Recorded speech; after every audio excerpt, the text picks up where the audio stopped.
afternoon. Good Thursday afternoon. Welcome to Better Connecticut. Beth with the nice camera. Yes, here we are. Nice camera little tour angle. of our studio and all the places we stand. All right, so today, Kara, I'm wearing what would be known as slacks. Yes, you're wearing slacks. Let me stand up and show you. And at first, without the jacket, I was wondering about the outfit. It just looked too... Yeah, it's too... These are the kind of pants that you order at the back of the coupon catalog. You know when the coupons come in on the Sunday, in the Sunday paper? I wasn't so sure about the slacks. At least they're not pleated. They're not pleated, but these are, but they're Ralph Lauren. I mean, they're nice. It's just they're slacky though. You needed the jacket. I guess you can call them trousers as well. Yes. But I needed the jacket to go with it. The jacket makes it look a little bit better. Yeah, you said I looked a little nerdy. Earlier. There was a little very good. something going on before. Appreciate that. We don't know what was going on. Want to give a big, big, heartfelt congratulations to Gayle King, who's going to be a grandmother. 66. She's going to be a grandmother. She's been waiting for this for a long time. She's so excited. So she her says daughter she can't Kirby, wait. right? Daughter Kirby, favorite daughter Kirby. And she only has one daughter. Right, that's what she calls her, favorite daughter Kirby and favorite son Will. But she was talking about this, saying, and let us know what you think. A lot of my mom was the same way. She says she doesn't want to be called grandma. Right. So she's soliciting people, let me know what you think I should be called. She suggested she might be called Gaia, which means Mother Earth, but she said Oprah said that's pretentious and stupid. Wait a minute, your mother doesn't want to be called grandma? My mom didn't want to be called grandma with my kids. She's Gigi. She's Gigi. See, my mother's like grandma. And what's worse is she's Grandma Haney, and there was a Grandma Haney before her. Oh. And she's a little contentious. We'll say. Okay. So my mother was like, I am not going to be called Grandma Haney, and sure enough, she was called Grandma Haney. But anyway, so Gayle King doesn't want to be called grandma. Doesn't want to be called grandma. She wants to figure out which is. You think it's an age thing? You think? Some women don't, you know. I had a grandma and she was just grandma. It was fine. I loved her. Grandma, but, you know, I guess a lot of people just prefer it different. There's Mimi, there's Gigi, there's all these things. So she's wondering what she should be called. All right. So I'm sure you can let her know. She's soliciting comments. Yes, soliciting you can. Advice. She was looking for comments on her social media feed. So if you have an idea of what you think Gayle should be called, the bottom line is the children sort of decide the first 2 years what they're going to call you. Exactly. They come up with crazy names sometimes too. And I called my grandparents Mau Mau and Pow Pow till I was about 6. Okay. And Jamie's mom is Mimi. Yeah. Mimi. So there you go. Dennis had an ex-girlfriend named Mimi, so Mimi was out. Oh, okay. All right, anyway. Do you remember when we got married and we had that big day back on April 29th about 10 years ago? Remember there was a big hoopla? Oh, that wasn't us. It was William and Kate. I forgot. I imagine it was one of my television dreams, you know. That we would have a big wedding? Yes, that we'd have a big wedding and, you know, got married. This is my crazy dream. Anyway, 10 years ago, about 2,000 people watched William and Kate wed. In person. Yes, and today, or actually they're celebrating their 10th anniversary and they're releasing all these photos of them throughout the years. How much hair he had. Right? Yeah, I love her dress. She's just so beautiful. But been a contentious time for the royal family, but it's nice to celebrate something. Yeah, it's nice to celebrate something nice. So their 10-year anniversary is today, April 29th. Boy, what a wedding that was, right? Mm-hmm. They look happy. They genuinely look happy. So I hope they are happy, you know, in the firm. Yeah.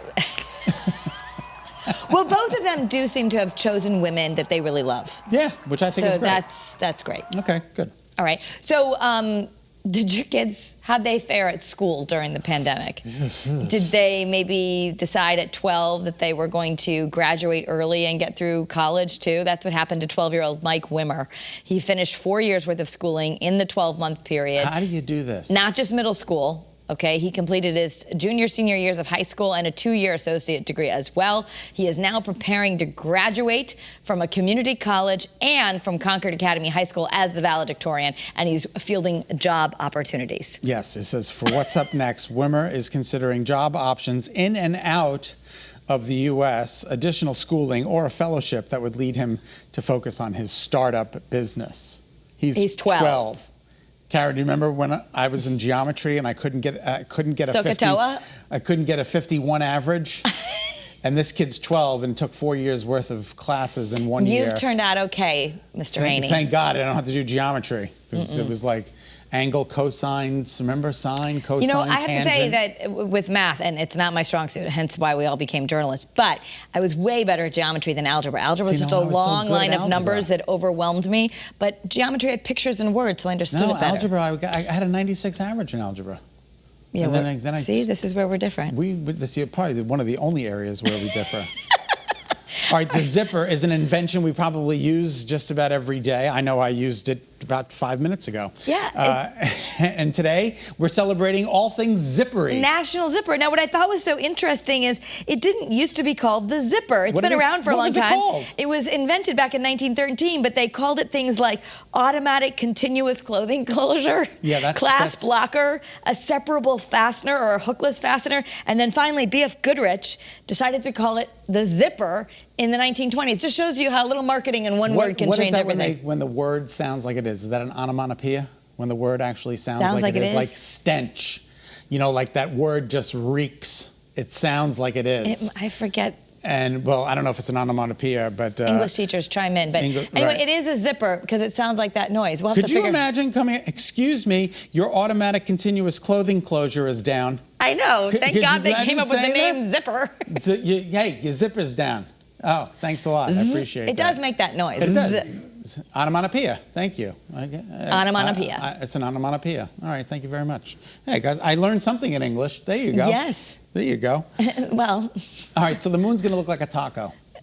Taco Bell is giving out free crunchy tacos on May 4th. Let me tell you. May the 4th be with you. It's also the day to celebrate Star Wars.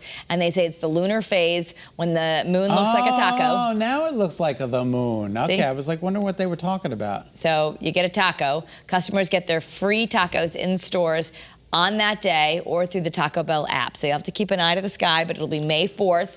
That's when the moon is shaped like a taco. All right, now we're doing a story today on birds, and I don't want everybody to freak out because they're birds of prey and they're being rehabilitated and they're nice birds, they're good birds. But apparently there's a house in Montecito, California. And they got invaded by 800 to 1,000 birds, and they wouldn't leave. It's like out of Alfred Hitchcock's The Birds, which is one of the scariest movies ever. Look at this, look at this. They're everywhere. It's stuck to the walls. They wouldn't leave.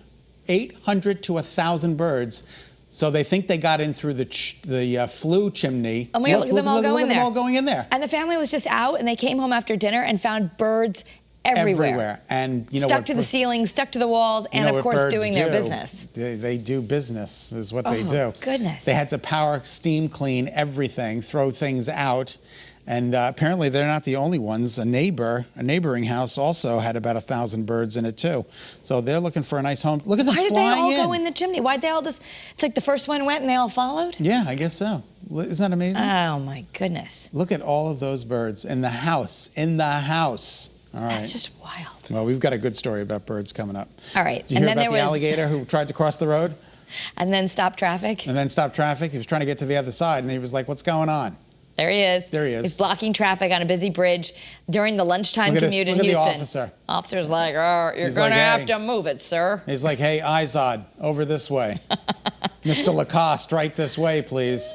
8 feet. They had to wrangle him. And then they got him in a truck, and then they released him in someone's backyard. I don't know where they released him. Tributary. Could you imagine? Hey, what's that in my backyard? Oh, it's just the gator. But I like his name, Mr. Lacoste. Okay. Yeah, that's what I'm going with. So what color is your car? If you ever want to sell it, apparently the color of your car matters a lot. We're both screwed with this one. Because we like white cars. We have white cars. I just think blonde people look good in white cars. Well, I bought a white car because I thought it would retain its value.